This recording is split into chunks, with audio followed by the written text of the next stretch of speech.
Oi, pessoal. O nosso grupo ele vai falar sobre recursos, o conceito, características e as espécies, né? E o conceito de recurso é o meio voluntário de impugnação das decisões judiciais em que a parte discorda ou acha injusta, ou enfim, e visa alteração, modificação, esclarecimento, integração da decisão de alguma forma porque ela acha que é desfavorável a ela. Então, uma das principais características dos recursos é que eles têm que ter voluntariedade. Então, a parte ela tem que ter a opção, ela tem a opção de interpor ou não o recurso. Então, se uma parte ela acha que tá ok, se aquela decisão ela tá certa e é justa, então ela não é obrigada a entrar com recurso. Mas se ela acha que tem, de alguma forma, alguma injustiça ou alguma coisa que precisa ser esclarecida, ela tem o direito e a voluntariedade de entrar. Então ela só entra com recurso, interpõe um recurso se ela realmente quiser. Ela não é obrigada a recorrer. A segunda característica é a vedação reformatio impejus. E aí a gente tem duas características aqui, né? A gente tem a direta e a indireta. A direta é a vedação da reformatio impejus quando o próprio tribunal prolata uma sentença que é desfavorável ao réu, à defesa, né? Então, assim, se o réu ele interpõe um recurso e o tribunal julga esse recurso, ele não pode, de forma alguma, aplicar uma pena mais agravante ao réu, sabe? Ele não pode aplicar nenhum crime, não reconhecer o crime mais grave, nem aplicar uma pena mais grave diretamente. E aí a gente tem a segunda modalidade da reformatio impejus, que é a indireta, né? A indireta ela ocorre quando a defesa ela interpõe um recurso e esse recurso anula a sentença que foi prolatada anteriormente, né? E aí, nesse caso, chama indireta porque a segunda decisão, a segunda sentença que venha a ser proferida, ela poderia, e aí essa é uma causa de discussão, ela poderia realmente alterar de uma forma mais gravosa, porque a primeira sentença ela foi anulada. Então, o que a jurisprudência vem entendendo atualmente é que essa alteração de pena para o réu, ela poderia ser alterada porque o tribunal, principalmente nos tribunais de júris, eles precisam ser soberanos. Então não tem como você anular uma sentença, ter um novo julgamento e nesse novo julgamento o tribunal simplesmente está balizado e não poder ultrapassar isso aqui, porque aí ele não estaria sendo soberano na sua própria decisão, estaria submetido a uma decisão que foi anulada. E a gente tem aqui uma outra característica também, que é reformatio in melius, que é uma parte da jurisprudência que tem admitido que é quando a parte da acusadora, né, a parte de acusação, ela interpõe um recurso e mesmo que esse recurso esteja pedindo a condenação da parte ré, em sede de recurso, o tribunal poderia decidir pela reforma da decisão de uma forma mais benéfica ao réu. Então, por mais que ele não tenha agravado, recorrido, enfim, qualquer coisa dessa decisão, ele poderia ser beneficiado de um recurso que foi interposto único e exclusivamente pela acusação, mesmo que essa acusação tenha pedido a condenação do réu. O outro princípio é o da unirrecorribilidade. É o princípio de que para cada uma das decisões só existe um tipo de recurso. Então, se um tipo de decisão é proferida aqui, só cabe um tipo de recurso nela. Não tem como você colocar dois tipos de recurso para um mesmo tipo de decisão. São bem exclusivas. Só que essa regra ela possui exceções, como sempre, como tudo no direito, né? É o caso de, por exemplo, um acórdão ele violar tanto uma lei federal quanto a Constituição. E aí, nesse caso, para evitar a preclusão, você teria que interpor um recurso especial, tanto o recurso especial quanto o recurso extraordinário. mesmo que o recurso extraordinário, por exemplo, ficasse suspenso, sobrestado até a decisão do recurso especial. Porque você precisaria você precisaria refutar os 2 pontos que foram violados, né? E que a gente tem, tá quase acabando, o princípio da taxatividade, que determina que somente podem ser utilizados os recursos que estão expressamente previstos na lei. Então, e nos casos em que ela se admite. Então, você não pode interpor um recurso diferente daquele que está explicitamente previsto ali no Código de Processo Penal. Isso é bem claro.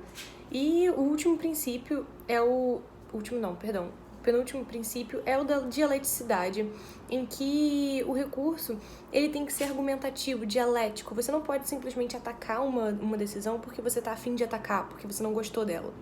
Você tem que explicar, fundamentar e expor o motivo e as razões pelo qual você está recorrendo daquela decisão. Porque se fosse assim, a gente poderia falar, não gostei, vou recorrer. Então, você precisa realmente explicar, fundamentar e colocar todas as razões ali para que aquela decisão, para que aquele recurso seja admitido, né? E o último princípio é o da fungibilidade. E esse princípio ele prevê que se um recurso ele é interposto errado, então, por exemplo, o recurso cabível era na realidade apelação e foi interposto um recurso em sentido estrito. Desde que não haja má-fé da parte que interpôs, esse recurso ele pode ser admitido.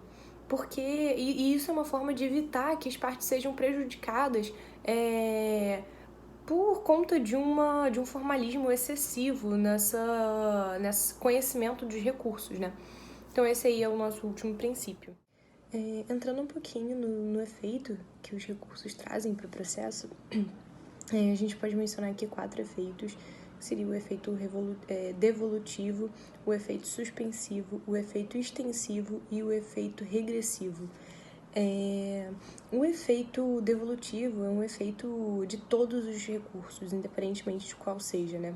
É o efeito de que a decisão, tem a devolução da decisão para que ela seja analisada, revista e que ela seja proferida novamente em benefício do recorrente. Já o efeito suspensivo, ele é o efeito que impede que a decisão recorrida produza efeitos até que o julgamento do recurso seja finalizado. Então, se uma decisão foi proferida em primeira instância, por exemplo, e foi interposta uma apelação, essa decisão ela não pode produzir os efeitos que normalmente ela produziria caso tivesse transitado em julgado. Ela teria que, caso fosse interposto um recurso, esse recurso, no efeito suspensivo, ela iria suspender efetivamente os efeitos dessa decisão aqui, até que esse recurso aqui fosse completamente julgado. Já o efeito extensivo, ele diz no caso de um concurso de agentes, por exemplo, no caso de apenas um dos réus interpor um recurso, esse recurso ele pode ser estendido aos outros agentes, no caso de um concurso, ainda que o outro agente não tenha interposto um recurso, né? Mesmo que tenha sido apenas um deles, o efeito extensivo ele tem esse papel, né, de estender os efeitos daquela decisão que foi revista a todos os réus, todos os agentes, né? E o efeito regressivo não é um efeito recursal propriamente dito, mas sim a devolução da matéria que está sendo recorrida para que o próprio juiz que prolatou aquela decisão tenha a possibilidade de revisar e corrigir o ato que ele mesmo fez, sabe? Então, seria uma retratação da decisão que ele mesmo proferiu. E por isso que não é considerado um efeito propriamente dito recursal. Mas entra em muitas doutrinas, inclusive Aurir Lopes Júnior, ele menciona sobre desse conflito, enfim, esses entendimentos aí jurisprudenciais não, desculpa, doutrinários.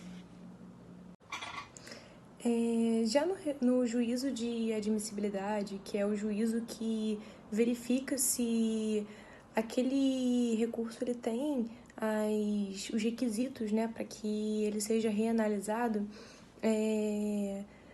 e aí não entra mérito, né, do recurso, entra só se aquele recurso vai poder ser reanalisado ou não. A gente tem a divisão entre pressupostos objetivos e os pressupostos subjetivos. Nos pressupostos objetivos, a gente tem primeiramente o cabimento, né? Se aquele recurso realmente cabe naquela situação. Se é realmente aquele recurso que precisava ser interposto no caso daquela decisão que foi proferida. Então, precisa ser analisado se, no caso de uma omissão, foi interposto o recurso correto, enfim. Já com o outro pressuposto objetivo, tem a tempestividade, para ver se o recurso ele foi realmente apresentado no tempo correto em que tinha para ser apresentado de acordo com a lei. Porque se ele não foi apresentado no tempo correto, houve então aí uma preclusão temporal. Já o pressuposto de inexistência de fatos impeditivos ou extintivos, ele vai analisar se na decorrência daquele tempo em que a decisão foi proferida e que a decisão foi recorrida, não teve nenhum fato modificativo, né, extintivo daquele direito no curso do processo ou desde o início do ajuizamento. Enfim, é só uma análise, um retrospecto para ver se realmente aquele direito ele permanece para que ele seja reanalisado, porque senão de nada adianta você reanalisar um recurso inteiro e depois perceber que, na verdade, ele foi extinto, aquele direito. Então, é sempre necessário ter essa verificação, né? E aí a gente tem também o preparo recursal, que é o caso de se as custas foram recolhidas corretamente ou se aquele recurso pede gratuidade de justiça. Então, se aquele recurso ele demanda um preparo recursal e a parte não recolhe esse preparo e ela é intimada a fazê-lo, esse recurso ele não pode ser admitido, a não ser que o mérito seja gratuidade de justiça. Já nos pressupostos subjetivos, a gente tem principalmente a legitimidade e o interesse da parte, que é basicamente a legitimidade, se aquela parte ela realmente tem, se ela é legítima para poder recorrer ou interpor um recurso, e o interesse da parte, se a parte que realmente interpôs o recurso, ela tem interesse naquela ação, e se ela não está simplesmente fazendo porque, sei lá, Maria Fifi, ou enfim, se ela realmente, se aquele recurso ele vai realmente impactar num direito dela, ou se vai impactar em um direito que interfere para ela. E são coisas que precisam ser analisadas antes do mérito ser analisado, porque senão você analisa todo o mérito, vê todo o processo e você percebe que, na verdade, aquela parte era legítima ou ela não tinha interesse. Bom, agora que a gente já aprendeu, né, sobre as características, as funções, a admissibilidade, a competência, essas características gerais mesmo dos recursos, a gente vai poder adentrar agora sobre os recursos em espécie do processo penal. Bom, a gente tentou aqui selecionar todos os recursos em espécie possíveis no processo penal, mas a gente vai tentar apontar suas principais características, os seus fatos interessantes, mas a gente vai sugerir a leitura dos artigos, porque são muitos recursos e seria muito difícil a gente conseguir abordar de forma extensiva cada um deles. Eu vou falar de alguns recursos e a Júlia vai continuar dando continuidade, né, aos restos dos recursos. Bom, o primeiro recurso que eu trouxe seria o recurso sentido estrito. Ele também é conhecido como rese. Bom, esse recurso ele tem como objetivo atacar as decisões interlocutórias num processo penal.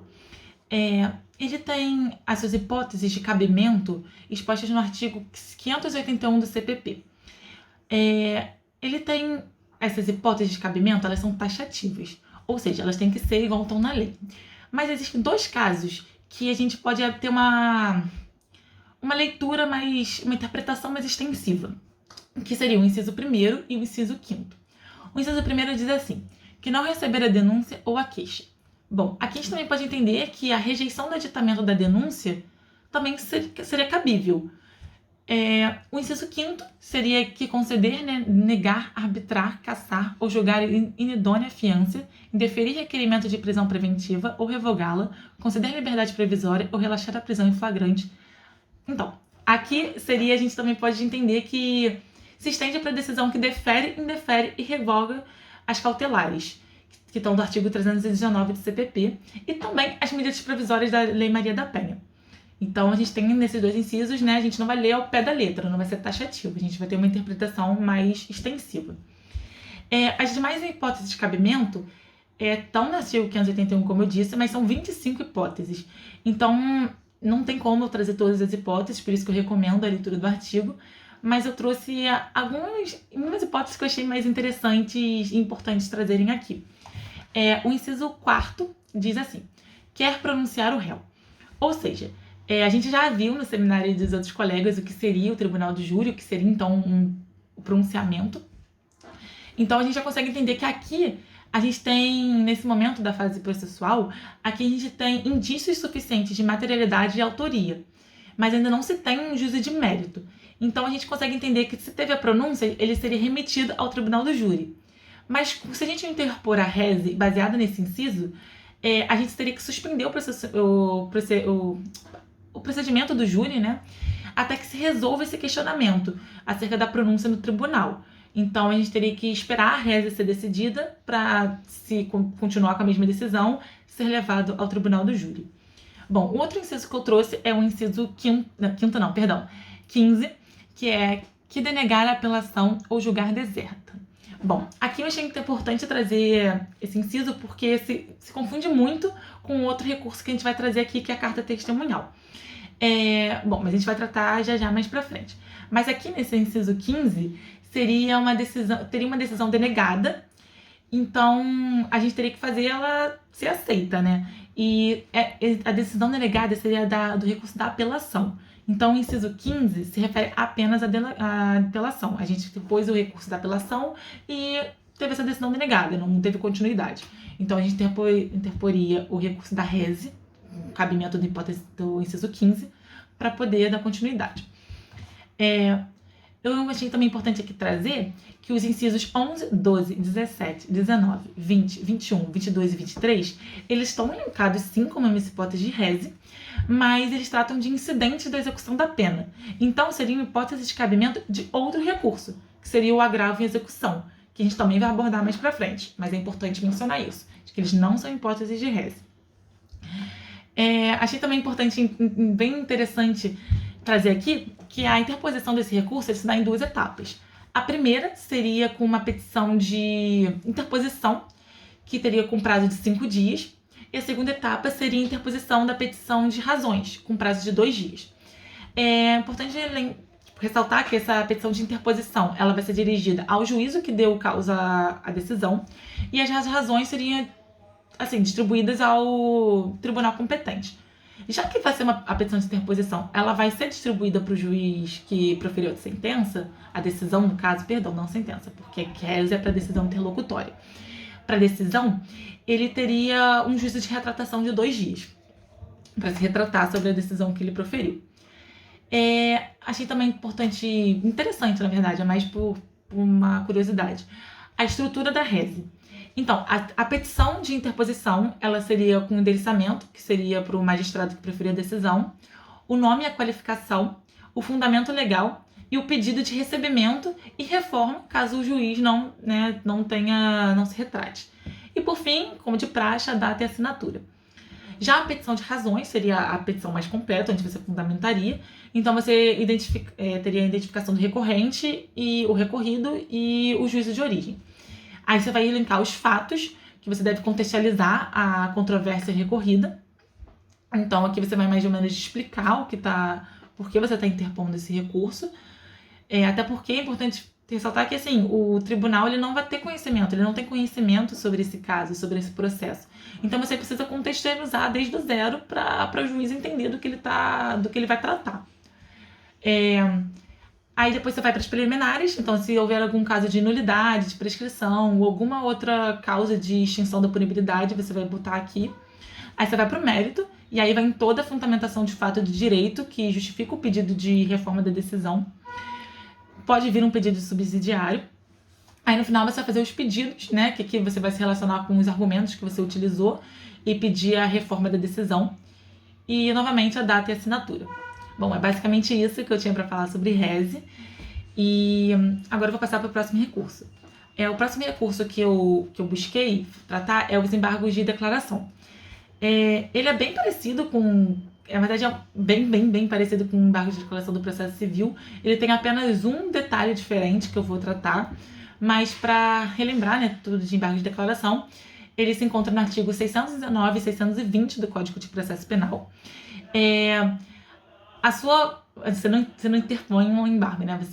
Você opõe um embargo. Mas ele tem a finalidade de esclarecer uma contradição, ou você integrar uma decisão devido a uma omissão. Então, a substância do julgado, em tese, ela se mantém, ela permanece. Tem alguns casos que não, que eu vou tratar, mas em tese é apenas para você complementar. Então, esse recurso no processo penal, aí vem a diferença do processo civil. Esse recurso no processo penal, ele se restringe apenas aos acordos proferidos por turmas ou câmaras criminais. E ele tem o prazo de interposição de 2 dias contado a partir da data da publicação da decisão. Bom, são opostos. Tem que haver um pré-questionamento, ou seja, você não pode tratar de primeira um assunto no embargo de declaração. Tem que ter sido apreciado algo anteriormente, né? Esse fato anteriormente. Aí vem a questão que eu falei. Ele pode ter um efeito integrativo, de um caráter infringente. Ou seja, em tese ele não modifica a decisão. Então você não precisa nem intimar o executado, ou o exequente, dependente de quem for, né, a parte contrária ao recurso, porque em tese ele só vai integrar uma decisão. Mas se ele tiver esse caráter infringente, se ele for integrar uma decisão devido a uma omissão, vai alterar, né, a substância do julgado, então você vai ter que intimar a parte contrária do recurso em 5 dias para tomar ciência dessa nova decisão, né, porque teve alguma coisa de novo que ele precisa tomar ciência.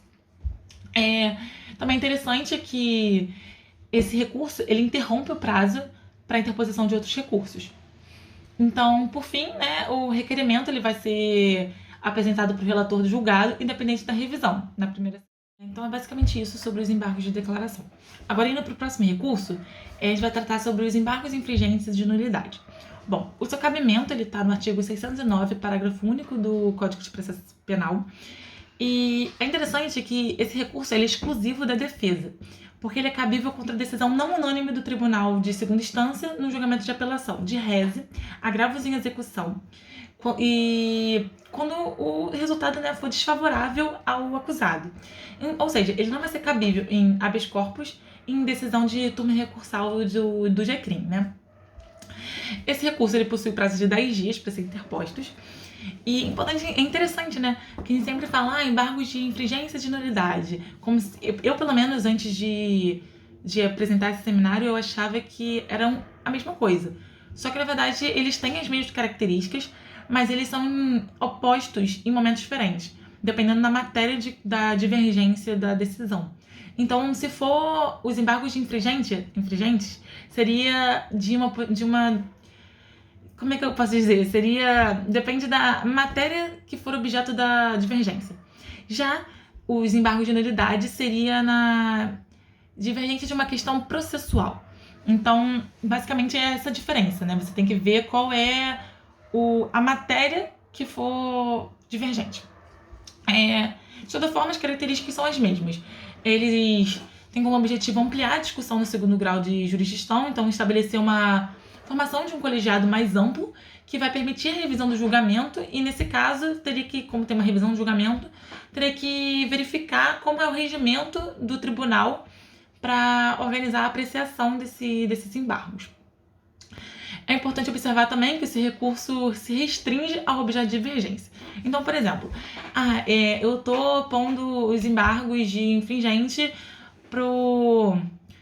teve uma apelação que, na verdade, eu vou começar de outra forma para ficar mais fácil de entender. Teve uma apelação que queria reformar a sentença condenatória de um crime de lesão corporal e um crime de ameaça. Teve uma decisão unânime de crime de lesão corporal e uma decisão por maioria no crime de ameaça. Então, eu não posso, em nenhum momento, opor embargos infringentes de nulidade por uma decisão unânime. Então, o meu objeto do recurso vai ser apenas para absolvição do acusado do crime de ameaça, porque foi por maioria, então não foi unânime. É importante também ressaltar que a gente vai tratar melhor sobre os recursos especiais extraordinários. A Júlia vai tratar melhor. Mas eu acho interessante já tratar aqui que sobre a lesão corporal a gente poderia interpor um recurso especial extraordinário. E para ameaça, os embargos de infringência e de nulidade. E eles têm que ser interpostos ao mesmo tempo, de forma simultânea. Então, assim, eles têm que ser interpostos juntos, porque teve uma contradição aí na lei de súmula, mas o entendimento atual é esse, de interpor ao mesmo tempo. Eu também achei interessante trazer de que esse recurso ele não vai para a instância superior. O seu endereçamento vai ser ao relator do acórdão embargado e de apresentação das razões ao mesmo tribunal que proferiu o acórdão. Então, ele não sobe. Basicamente isso também é um recurso considerado tranquilo. E o próximo recurso que eu separei aqui é a carta testemunhal, que a gente já tinha mencionado quando a gente falou sobre a hipótese de reze na apelação. A carta testemunhal ele é um recurso que interpõe a decisão que deixa de receber um recurso. Então, a finalidade dele é de que um recurso que não foi aceito em primeiro grau seja aceito por um tribunal de segundo grau, né? Ou quando um recurso ele é aceito, mas o seu segmento pro juízo ele é interrompido. Então, é para fazer que tenha o seu segmento natural para o juízo superior.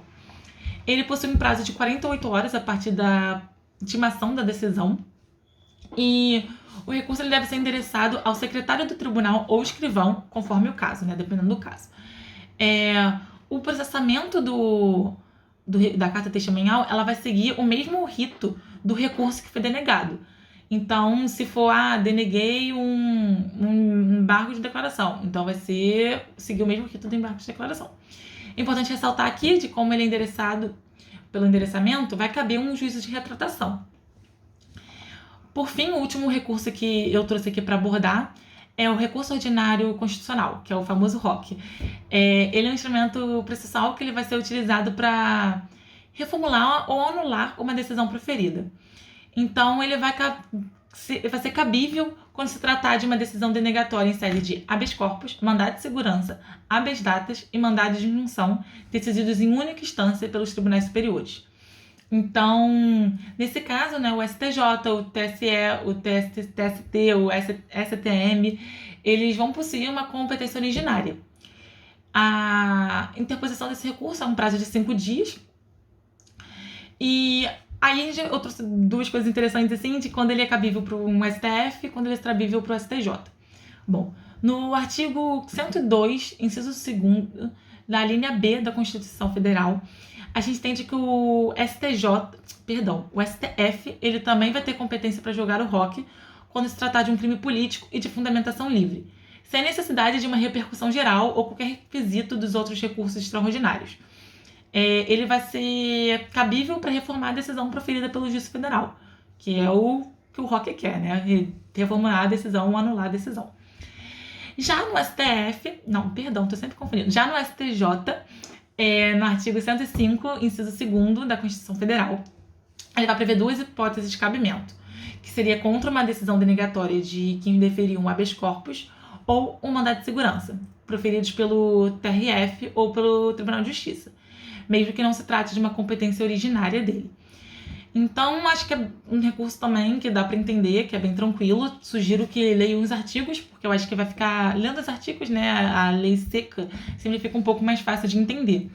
Mas eu separei, né, então, esses 5 recursos aqui para tratar com vocês. E os demais recursos a Júlia vai tratar. Então, acho que é basicamente isso. Espero que vocês tenham entendido. E boa noite. Olá, gente. Boa noite.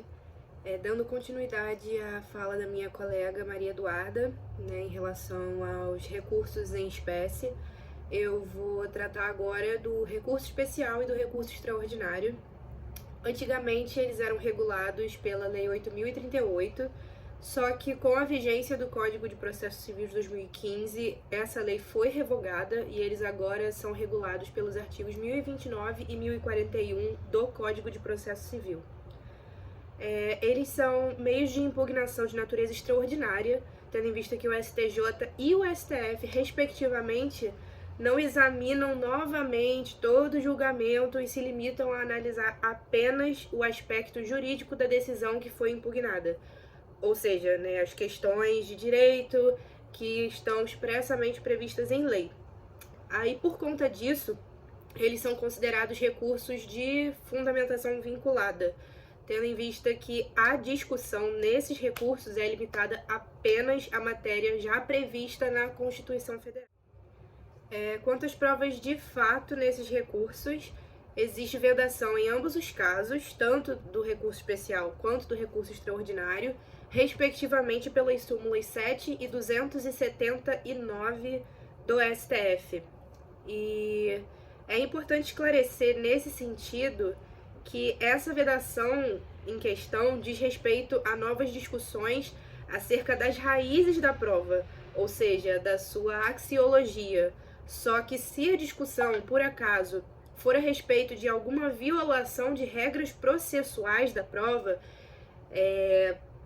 questões legais, né, e etc., aí sim será passível de recurso especial. A vedação, nesse caso, é para o simples reexame da prova, mas isso não impede uma discussão sobre a qualificação jurídica dos fatos. Tratando agora das hipóteses de cabimento do recurso, tanto especial quanto extraordinário, nós temos que essas hipóteses em relação ao recurso especial são reguladas pelo artigo 105, inciso 3 da Constituição Federal, enquanto as hipóteses do recurso extraordinário são reguladas pelo artigo 102, inciso 3 da Constituição. Aí, como que você interpõe esse recurso? O que você precisa fazer? Em ambos os casos, para você interpor esses recursos, tem que ser feito por meio de petição num prazo de 15 dias e já deve estar devidamente instruída com as razões. Além disso, o prazo para você apresentar contra-razões é também de 15 dias. Aí, vamos supor que ambos os recursos foram interpostos e admitidos ao mesmo tempo, né, juntos, aí foram enviados ao STJ. Caso o STJ conheça dos recursos, julgue o recurso especial, mas mesmo julgando o recurso especial, o objeto do recurso extraordinário ainda não tiver sido esvaziado, ele será enviado ao Supremo Tribunal Federal, conforme regula o parágrafo 1º do artigo 1031 do Código de Processo Civil. Inclusive, é importante salientar aqui que em ambos esses recursos existe o requisito do pré-questionamento, que se não for feito, nenhum deles será conhecido. Porque como se tratam de recursos que não lidam com análise originária de questões, mas sim do reexame de questões jurídicas que já foram discutidas pelas partes, é indispensável que o recorrente já tenha as ventilado quando do momento da interposição do recurso. Coloquei até meu óculos aqui. Tratando agora muito brevemente sobre o agravo em execução, que é disciplinado pelo artigo 127 da Lei de Execução Penal, depois de uma certa oscilação jurisprudencial, chegou-se a um entendimento pacífico de que esse agravo deve seguir o mesmo processamento que o recurso em sentido estrito, que já foi trabalhado nesse seminário pela minha colega Maria Eduarda, e é regulado, por sua vez, pelos artigos 581 até 592 do Código de Processo Penal.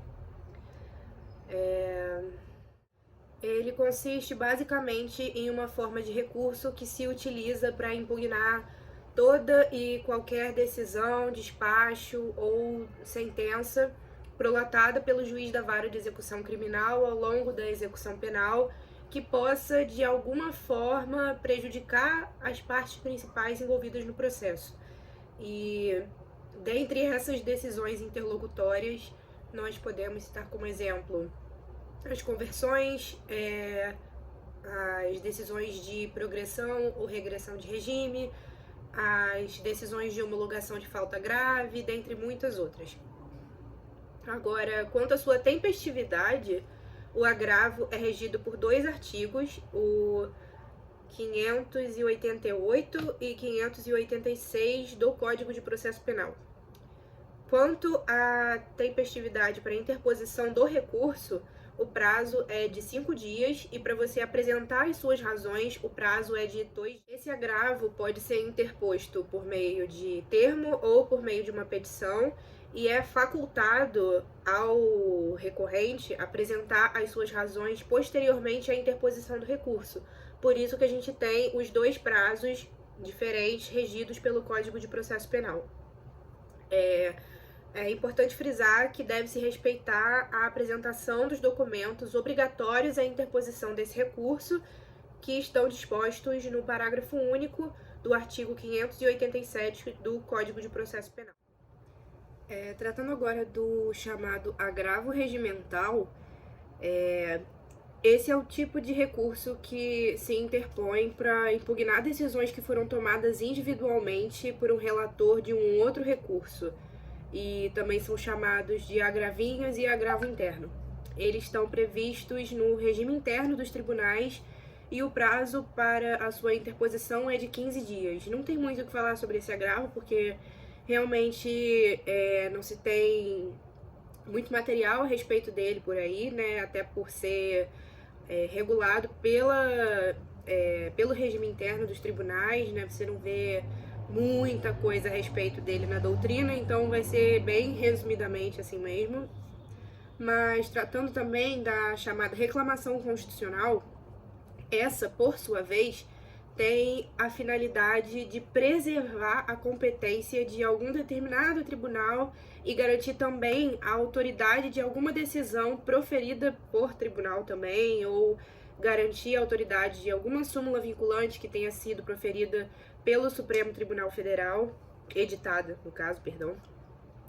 É uma ação originária proposta pelo tribunal e distribuída ao relator que proferiu a determinada decisão ou determinado acórdão em questão, cuja tese jurídica ou não é aplicada ou não é respeitada em alguma ação diversa ou em algum outro recurso que esteja pendente de julgamento. E são 2 as suas hipóteses de cabimento que estão previstas, né, justamente na Constituição, sendo elas como uma forma de preservação da competência dos tribunais superiores e também como uma garantia da autoridade das suas decisões. Também tem hipóteses previstas em outras leis, mas da reclamação constitucional, nesse trabalho aqui a gente também vai dar uma passada resumida, assim, só uma apresentação sumária.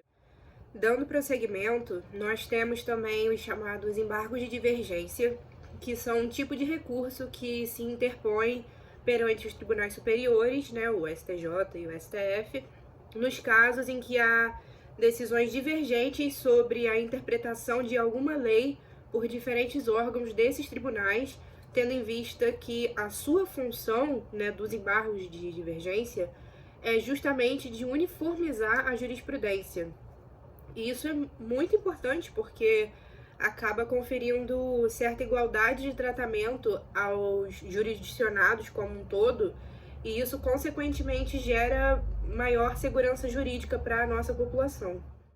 Por fim, nós temos o recurso de apelação, né, que todo mundo aqui conhece minimamente ou já ouviu falar, que é a forma de impugnação ordinária por excelência, como diz Auri Lopes Júnior, que dá autorização a um órgão jurisdicional de grau superior para revisar de maneira crítica algum julgamento que tenha sido realizado em primeiro grau. A apelação pode ser interposta tanto por uma petição quanto por termo nos autos, e as suas hipóteses de cabimento são disciplinadas pelo artigo 593 do Código de Processo Penal. O prazo para sua interposição é de 5 dias, mas ele pode vir a ser de 15 dias quando o recorrente for assistente da acusação não habilitado. E existe uma exceção também nos juizados especiais criminais, em que esse recurso deve ser interposto no prazo de 10 dias da ciência da sentença. E ele pode ser interposto tanto pelo Ministério Público, quanto pelo réu, quanto pelo seu defensor, devendo ser apresentado por meio de petição escrita, já com as razões e o pedido do recorrente.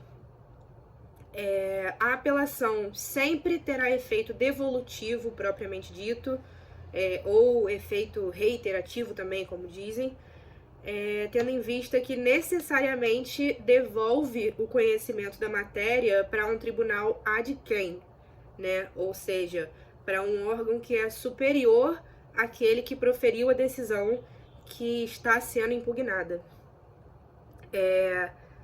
Tipicamente um juízo sobre o juízo, né? Conforme nos ensina Carnelucci.